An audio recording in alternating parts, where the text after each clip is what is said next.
ঘর আপনার, বউ আপনার, আপনার ঘরে তালাও আপনি লাগাইছেন, চাবিও আপনার কাছে, পুরো বাড়িটা আপনি আবার আপনার নিজ দায়িত্বে সিসি ক্যামেরা লাগাইছেন।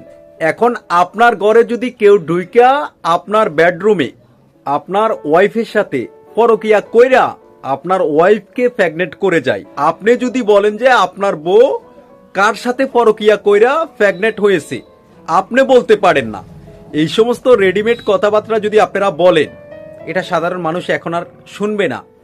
এই টেকনোলজির যুগে, এই প্রযুক্তির যুগে বলছিলাম সচিবালয়ের কথা, সেখানে কারা আগুন লাগাইছে, কিভাবে লাগাইছে, এটা তদন্ত করে দেখার কিছু নেই। সিসি ফুটেজ দেখলে তো সব কিছু নিমিষেই বেরিয়ে আসে, তাই না? তারপরও কেন লেট হচ্ছে? কারা পরিকল্পিতভাবে সচিবালয় গিয়ে আগুন লাগাইছে, তারপরে এত হাজার হাজার কোটি টাকার যে ডকুমেন্টস ছিল সেগুলো পুড়ে নষ্ট করে